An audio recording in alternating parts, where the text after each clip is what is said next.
നമസ്കാരം. ഇസ്രായേലിനെ ഞെട്ടിച്ച ആക്രമണമാണ് ഗോലാൻ കുന്നിലെ മസ്ജിദ് അൽ ഷംസിലെ ഗ്രാമത്തിൽ ശനിയാഴ്ച സംഭവിച്ചത്. ഫുട്ബോൾ ഗ്രൗണ്ടിൽ പതിച്ച റോക്കറ്റ് പൊട്ടിത്തെറിച്ച് കുട്ടികളടക്കം 12 പേർ കൊല്ലപ്പെടുകയും നിരവധി പേർക്ക് പരിക്കേൽക്കുകയും ചെയ്തു. സംഭവത്തിന് പിന്നിൽ ലെബനനിലെ സായുധ വിഭാഗമായ ഹിസ്ബുള്ളയാണെന്നാണ് ഇസ്രായേൽ വാദം. എന്നാൽ ആക്രമണത്തിന് പിന്നിൽ തങ്ങളല്ലെന്ന് ഹിസ്ബുള്ളയും പറയുന്നുണ്ട്. ഇതോടെ എന്താണ് സംഭവിച്ചതെന്ന ചോദ്യങ്ങളും വലിയ രീതിയിൽ ഉയരുകയാണ്. ഇസ്രായേലിന്റെ സ്വയം പ്രതിരോധ സംവിധാനമായ അയൺ ഡോമിന് സംഭവിച്ച പിഴവാണ് കാരണമെന്ന വാദം വലിയ രീതിയിൽ പ്രചരിക്കുന്നുണ്ട്. അയൺ ഡോം എന്ന ഹാഷ്ടാഗ് എക്സിൽ ട്രെൻഡിംഗ് ആണ്. അയൺ ഡോമിൽ നിന്നുള്ള മിസൈൽ പതിച്ചാണ് കുട്ടികളടക്കമുള്ളവർ മരിച്ചതെന്ന് പലരും വാദിക്കുന്നു. സാധാരണഗതിയിൽ ഇസ്രായേൽ ലക്ഷ്യമാക്കി മിസൈലുകളും ഡ്രോണുകളും വരുമ്പോൾ ഏറെ നേരം മുന്നറിയിപ്പ് സൈറണുകൾ മുഴങ്ങാറുണ്ട്. എന്നാൽ മസ്ജിദ് അൽ ഷംസിലെ ആക്രമണത്തിന് മുമ്പ് കുറഞ്ഞ സമയം മാത്രമാണ് സൈറൻ മുഴങ്ങിയത്. ഇതിനാൽ തന്നെ ഇവിടെയുണ്ടായിരുന്ന പലർക്കും ഓടി രക്ഷപ്പെടാൻ പോലും സാധിച്ചില്ല. ആക്രമണത്തെ സംബന്ധിച്ച് നിരവധി ചോദ്യങ്ങൾ ഉയരുന്നുണ്ടെന്ന് BBC-യുടെ മിഡിൽ ഈസ്റ്റ് കറസ്പോണ്ടന്റ് നഫീസ കോഹൻവാഡ് എക്സിൽ കുറിച്ചു. പല സ്രോതസ്സുകളും പറയുന്നത് അയൺ ഡോമിനുണ്ടായ പിഴവാണെന്നാണ്. കഴിഞ്ഞ 10 മാസത്തിനിടയിൽ ഹിസ്ബുള്ള പ്രധാനമായും ഇസ്രായേലിന്റെ സൈനിക കേന്ദ്രങ്ങളെയാണ് ആക്രമിക്കുന്നത്. ഹിസ്ബുള്ള ഇതുവരെ 6000 മിസൈലുകളും ഡ്രോണുകളും വിക്ഷേപിച്ചിട്ടുണ്ട്. എന്നിരുന്നാലും കൊല്ലപ്പെട്ടവരുടെ എണ്ണം കുറവാണെന്ന് അവർ പറയുന്നു.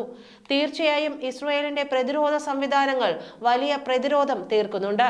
കൂടാതെ ഹിസ്ബുള്ളയുടെ ലക്ഷ്യങ്ങളും അത്തരത്തിലുള്ളതായിരുന്നു. അതിനാൽ തന്നെ ഇത് അയൺ ഡോമിന് സംഭവിച്ച പിഴവാണോ എന്ന് നഫീസ കോഹൻവാഡ് ചോദിക്കുന്നു.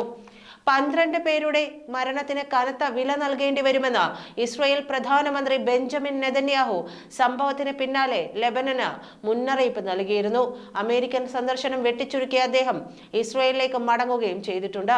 ഒക്ടോബർ 7 ശേഷം ഇസ്രായേലിന് നേരെയുണ്ടാകുന്ന ഏറ്റവും വലിയ ആക്രമണമാണിതെന്നാണ് ഇസ്രായേൽ സൈനിക വക്താവ് ഡാനിയൽ ഹഗേരി വിശേഷിപ്പിച്ചത്. ഹിസ്ബുള്ള എല്ലാ അതിർവരമ്പുകളും ലംഘിച്ചു. തങ്ങളുടെ മറുപടിയിൽ ഇത് പ്രതിധ്വനിക്കുമെന്നും അദ്ദേഹം മുന്നറിയിപ്പ് നൽകി. ഇതിന് പിന്നാലെ വലിയ ആക്രമണമാണ് തെക്കൻ ലെബനനിൽ ഇസ്രായേൽ നടത്തിയത്. ഹിസ്ബുള്ളയുടെ ആയുധ സംഭരണ കേന്ദ്രങ്ങളും സൈനിക നിർമ്മിതികളും തകർത്തതായി സൈന്യം അറിയിച്ചിട്ടുണ്ട്. കൂടുതൽ ആക്രമണത്തിനായി പ്രധാനമന്ത്രി നെതന്യാഹുവിന്റെ ഉത്തരവിനായി കാത്തിരിക്കുകയാണെന്നും സൈന്യം വ്യക്തമാക്കി. ഗോലാൻ കുന്നിലെ ആക്രമണത്തെ അപലപിച്ച് അമേരിക്കയും യൂറോപ്യൻ യൂണിയനും രംഗത്ത് വന്നു. അതേസമയം വ്യാപക യുദ്ധത്തിലേക്ക് നീങ്ങരുതെന്ന് ഇവർ ഇസ്രായേലിനോട് ആവശ്യപ്പെട്ടതായാണ് വിവരം.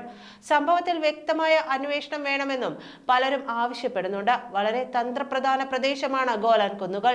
ലെബനൻ, ഇസ്രായേൽ, ജോർദാൻ, സിറിയ എന്നീ രാജ്യങ്ങളുമായി അതിർത്തി പങ്കിടുന്ന പ്രദേശമാണിത്. നേരത്തെ ഈ പ്രദേശം മുഴുവൻ സിറിയയുടെ കൈവശമായിരുന്നു. 1967 സിക്സ് ഡേ വാറിന് ശേഷം 2/3 ഭാഗവും ഇസ്രായേൽ കൈവശപ്പെടുത്തി.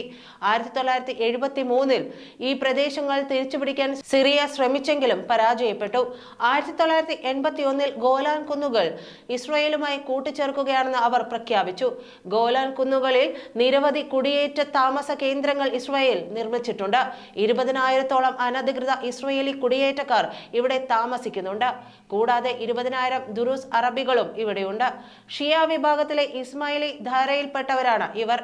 ദുറൂസ് വിഭാഗക്കാർ താമസിക്കുന്ന പ്രദേശത്താണ് ശനിയാഴ്ച റോക്കറ്റ് പതിച്ചത്. ഒക്ടോബറിന് ശേഷം ഇതുവരെ 44 ഇസ്രായേലികളാണ് ലെബനൻ അതിർത്തിയിൽ കൊല്ലപ്പെട്ടത്. ഇതിൽ 21 പേർ സൈനികരാണ്.